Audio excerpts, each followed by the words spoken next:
ആകാശവാണി.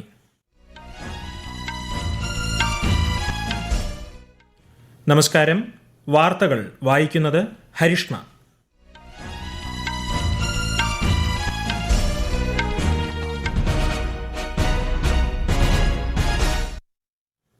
പ്രധാന വാർത്തകൾ. അഞ്ചാം ഘട്ട ലോക്സഭാ തെരഞ്ഞെടുപ്പിലെ നാമനിർദ്ദേശ പത്രിക സമർപ്പിക്കാനുള്ള സമയപരിധി അവസാനിച്ചു. പത്രികകളുടെ സൂക്ഷ്മ പരിശോധന നാളെ. മൂന്നാം ഘട്ട ലോക്സഭാ തെരഞ്ഞെടുപ്പിന് 4 ദിവസം ബാക്കി നിൽക്കെ പ്രചാരണം ഊർജിതമാക്കി മുന്നണികൾ. പരസ്യ പ്രചാരണം മറ്റന്നാൾ അവസാനിക്കും. ഇറാനിലേക്കും ഇസ്രായേലിലേക്കും യാത്ര പോകുന്ന ഇന്ത്യൻ പൗരന്മാർക്ക് ജാഗ്രതാ നിർദ്ദേശവുമായി വിദേശകാര്യ മന്ത്രാലയം. കേരളത്തിൽ ഉഷ്ണതരംഗ സാധ്യത തുടരുന്നു. വിവിധ ജില്ലകളിൽ ജാഗ്രതാ നിർദ്ദേശം. IPL ക്രിക്കറ്റിൽ Mumbai Indians Kolkata night Riders പോരാട്ടം. ISL ഫുട്ബോൾ ഫൈനൽ നാളെ മോഹൻ ബഗാൻ മുംബൈ സിറ്റി മത്സരം. വാർത്തകൾ വിശദമായി. അഞ്ചാം ഘട്ട ലോക്സഭാ തെരഞ്ഞെടുപ്പിന്റെ നാമനിർദ്ദേശ പത്രിക സമർപ്പിക്കാനുള്ള സമയപരിധി ഇന്ന് അവസാനിച്ചു. പത്രികകളുടെ സൂക്ഷ്മ പരിശോധന നാളെ നടക്കും. ഈ മാസം 6 വരെ പത്രിക പിൻവലിക്കാം. മെയ് 20-നാണ് അഞ്ചാം ഘട്ട വോട്ടെടുപ്പ്. അഞ്ചാം ഘട്ടത്തിൽ ബീഹാർ, ഝാർഖണ്ഡ്, മഹാരാഷ്ട്ര, ഒഡീഷ, ഉത്തർപ്രദേശ്, പശ്ചിമ ബംഗാൾ, ജമ്മു കശ്മീർ, ലഡാക്ക് എന്നിവിടങ്ങളിലെ 49 മണ്ഡലങ്ങളിലാണ് വോട്ടെടുപ്പ്. മൂന്നാം ഘട്ട ലോക്സഭാ തെരഞ്ഞെടുപ്പിന് 4 ദിവസം മാത്രം ബാക്കി നിൽക്കെ പ്രചാരണം ഊർജിതമാക്കി മുന്നണികൾ. ദേശീയ നേതാക്കളും താരപ്രചാരകരും വിവിധ സംസ്ഥാനങ്ങളിൽ പ്രചാരണം തുടരുകയാണ്. പരസ്യ പ്രചാരണം മറ്റന്നാൾ അവസാനിക്കും. വിശദാംശങ്ങളിലേക്ക്. മൂന്നാം ഘട്ട ലോക്സഭാ തെരഞ്ഞെടുപ്പ് പ്രചാരണത്തിനായി പശ്ചിമബംഗാളിലും ഝാർഖണ്ഡിലും പര്യടനം നടത്തി പ്രധാനമന്ത്രിയും മുതിർന്ന BJP നേതാവുമായ നരേന്ദ്രമോദി. പശ്ചിമബംഗാളിലെ ദുർഗാപൂർ ലോക്സഭാ മണ്ഡലത്തിലെ ബർധമാൻ ദക്ഷിണിൽ അദ്ദേഹം പൊതുയോഗത്തെ അഭിസംബോധന ചെയ്തു. ഇന്ത്യയെ ഒരു വികസിത രാഷ്ട്രമാക്കാനാണ് താൻ പ്രവർത്തിക്കുന്നതെന്ന് ശ്രീ മോദി പറഞ്ഞു. പിന്നീട് കൃഷ്ണനഗർ മണ്ഡലത്തിലെ ശ്യാംനഗറിലും ബോൽപൂർ മണ്ഡലത്തിലും 2 പൊതുയോഗങ്ങളെ അദ്ദേഹം അഭിസംബോധന ചെയ്തു. കൃഷ്ണനഗറിൽ അദ്ദേഹം റോഡ് ഷോയും നടത്തി. ഝാർഖണ്ഡിലെ സിംഗ്ഭൂമിൽ അദ്ദേഹം തിരഞ്ഞെടുപ്പ് പ്രചാരണ യോഗത്തെ അഭിസംബോധന ചെയ്തു. ഗുജറാത്തിലും ശക്തമായ പ്രചാരണമാണ് നടക്കുന്നത്. BJPയുടെ മുതിർന്ന നേതാവും BJP ദേശീയ അധ്യക്ഷനുമായ JP നഡ്ഡ ഇന്ന് സംസ്ഥാനത്ത് സജീവ പ്രചാരണത്തിലാണ്. കോൺഗ്രസ് അധ്യക്ഷൻ മല്ലികാർജ്ജുൻ ഖാർഗെയും ഇന്ന് ഗുജറാത്തിൽ പ്രചാരണ രംഗത്തുണ്ട്. കോൺഗ്രസ് നേതാവ് പ്രിയങ്ക ഗാന്ധി ഇന്ന് ഉത്തർപ്രദേശിലെ ഫത്തേപൂർ സിക്രിയിലാണ് പൊതുപരിപാടികളിൽ പങ്കെടുക്കുന്നത്. കേന്ദ്ര ആഭ്യന്തരമന്ത്രിയും BJP നേതാവുമായ അമിത് ഷാ കർണാടകയിലെ ചിക്കോഡി ലോക്സഭാ മണ്ഡലത്തിലെ ഹുക്കേരിയിൽ ഇന്ന് പൊതുയോഗത്തെ അഭിസംബോധന ചെയ്തു. ഗോവയിലെയും ഗുജറാത്തിലെയും മുഴുവൻ മണ്ഡലങ്ങളും ഉൾപ്പെടെ 93 ലോക്സഭാ സീറ്റുകളിലാണ് മൂന്നാം ഘട്ടത്തിൽ തിരഞ്ഞെടുപ്പ്. കർണാടകയിലെ അവശേഷിക്കുന്ന 14 സീറ്റുകൾക്കൊപ്പം മഹാരാഷ്ട്രയിൽ 11, ഉത്തർപ്രദേശിൽ 10, മധ്യപ്രദേശിൽ 8, ഛത്തീസ്ഗഡിലെ 7 സീറ്റുകൾ ഉൾപ്പെടെ ഈ മാസം 7-ന് വോട്ടെടുപ്പ് നടക്കും. രാജ്യത്ത് 4-5 ഘട്ടങ്ങളിലേക്കുള്ള തെരഞ്ഞെടുപ്പ് പ്രചാരണവും സജീവമായി തുടരുന്നു. News desk, Akashvani. ലോക്സഭാ തെരഞ്ഞെടുപ്പിൽ ഉത്തർപ്രദേശിലെ റായ്ബറേലി മണ്ഡലത്തിൽ നിന്ന് രാഹുൽ ഗാന്ധി കോൺഗ്രസ് സ്ഥാനാർത്ഥിയായി മത്സരിക്കും. മുതിർന്ന കോൺഗ്രസ് നേതാവ് Sonia Gandhi, AICC general secretary Priyanka Gandhi എന്നിവർക്കൊപ്പം റോഡ് ഷോയിൽ പങ്കെടുത്താണ് അദ്ദേഹം പത്രികാ സമർപ്പണത്തിനെത്തിയത്. അമേഠി മണ്ഡലത്തിൽ കിഷോരിലാൽ ശർമ്മ കോൺഗ്രസ് സ്ഥാനാർത്ഥിയായി നാമനിർദ്ദേശ പത്രിക സമർപ്പിച്ചു. റായ്ബറേലി, കൈസർഗഞ്ച് മണ്ഡലങ്ങളിലെ BJP സ്ഥാനാർത്ഥികളെ ഇന്നലെ പ്രഖ്യാപിച്ചിരുന്നു. അമേഠിയിൽ നിന്ന് വിട്ടുനിൽക്കുകയും ഉത്തർപ്രദേശിലെ റായ്ബറേലി ലോക്സഭാ മണ്ഡലത്തിൽ നിന്ന് മത്സരിക്കാൻ തീരുമാനിക്കുകയും ചെയ്ത മുതിർന്ന കോൺഗ്രസ് നേതാവ് രാഹുൽ ഗാന്ധിയെ വിമർശിച്ച് BJP. അമേഠി തള്ളിക്കളഞ്ഞ് വയനാട്ടിൽ മത്സരിച്ച രാഹുൽ ഗാന്ധിയെ വയനാടും തള്ളിയ പശ്ചാത്തലത്തിലാണ് അദ്ദേഹം ഇപ്പോൾ റായ്ബറേലിയിൽ നിന്ന് മത്സരിക്കുന്നതെന്ന് BJP വക്താവ് ഷെഹസാദ് പൂനാവാല ആരോപിച്ചു. സ്ഥാനാർത്ഥികൾക്ക് സത്യവാങ്മൂലത്തിനൊപ്പം കുടിശ്ശിക രഹിത സർട്ടിഫിക്കറ്റ് സമയബന്ധിതമായി നൽകണമെന്ന് എല്ലാ സംസ്ഥാനങ്ങൾക്കും കേന്ദ്രഭരണ പ്രദേശങ്ങൾക്കും കേന്ദ്ര തെരഞ്ഞെടുപ്പ് കമ്മീഷൻ നിർദ്ദേശം നൽകി. ഇത് സംബന്ധിച്ച് ചീഫ് സെക്രട്ടറിമാർക്ക് കമ്മീഷൻ കത്തയച്ചു. നാമനിർദ്ദേശ പത്രിക സമർപ്പിക്കാനുള്ള സമയപരിധി അവസാനിക്കുന്നതിന് മുമ്പായി സത്യവാങ്മൂലത്തോടൊപ്പം കുടിശ്ശിക രഹിത സർട്ടിഫിക്കറ്റും വരണാധികാരിക്ക് മുമ്പാകെ സമർപ്പിക്കേണ്ടതാണെന്നും തെരഞ്ഞെടുപ്പ് കമ്മീഷൻ അറിയിച്ചു. ഇറാനിലേക്കും ഇസ്രായേലിലേക്കും യാത്ര പോകുന്ന ഇന്ത്യൻ പൗരന്മാർക്ക് ജാഗ്രതാ നിർദ്ദേശവുമായി വിദേശകാര്യ മന്ത്രാലയം. ഇന്ത്യൻ സഞ്ചാരികൾ ഇന്ത്യൻ എംബസിയുമായി ബന്ധപ്പെടണമെന്നും വിദേശകാര്യ മന്ത്രാലയം നിർദ്ദേശിച്ചു.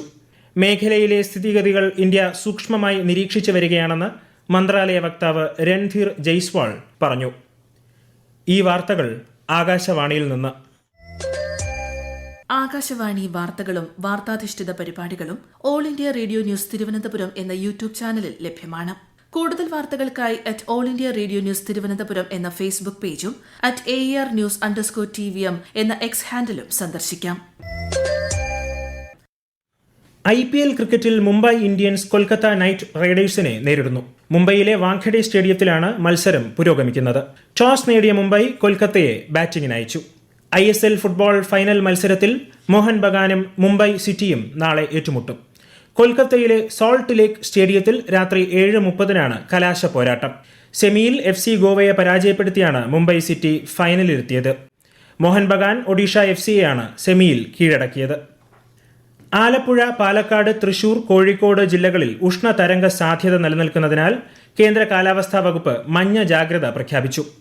കഴിഞ്ഞ ദിവസങ്ങളിൽ ജില്ലകളിൽ തുടർച്ചയായി അതിതീവ്ര ചൂട് രേഖപ്പെടുത്തിയ സാഹചര്യത്തിലാണ് മുന്നറിയിപ്പ്.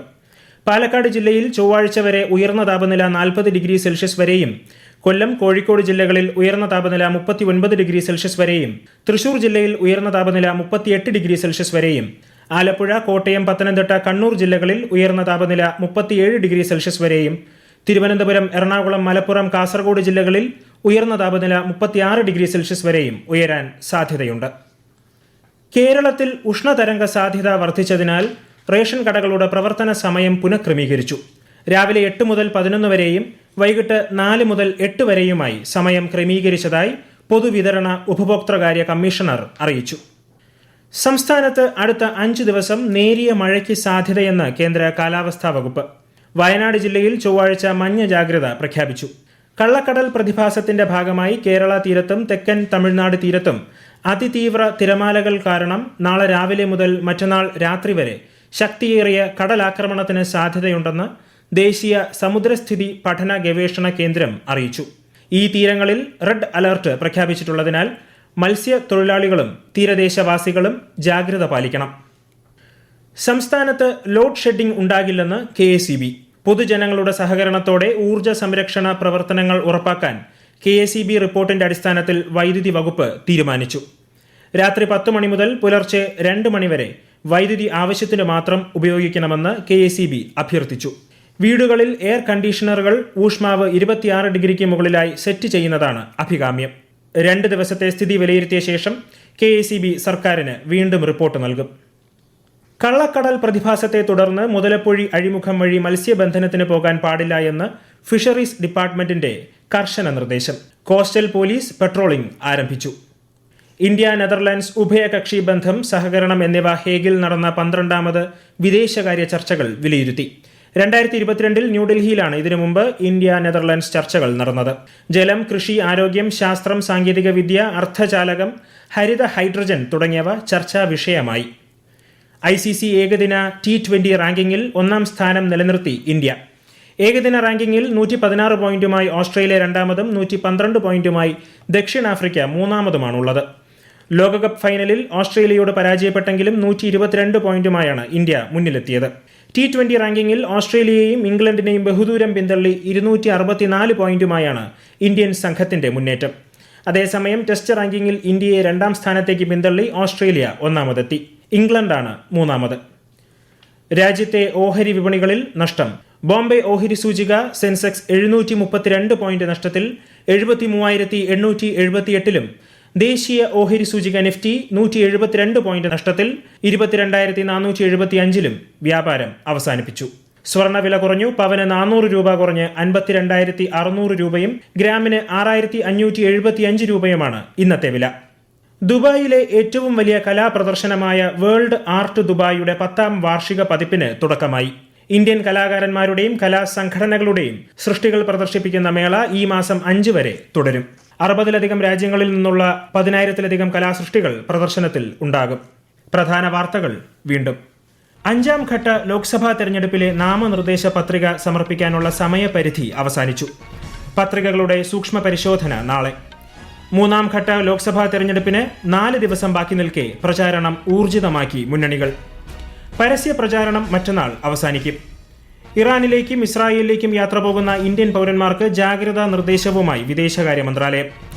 കേരളത്തിൽ ഉഷ്ണതരംഗ സാധ്യത തുടരുന്നു. വിവിധ ജില്ലകളിൽ ജാഗ്രതാ നിർദ്ദേശം. IPL ക്രിക്കറ്റിൽ Mumbai Indians Kolkata night Riders പോരാട്ടം. ISL ഫുട്ബോൾ ഫൈനലിൽ നാളെ മോഹൻ ബഗാൻ മുംബൈ സിറ്റി മത്സരം. വാർത്തകൾ കഴിഞ്ഞു. അടുത്ത വാർത്താ പ്രക്ഷേപണം 8:35.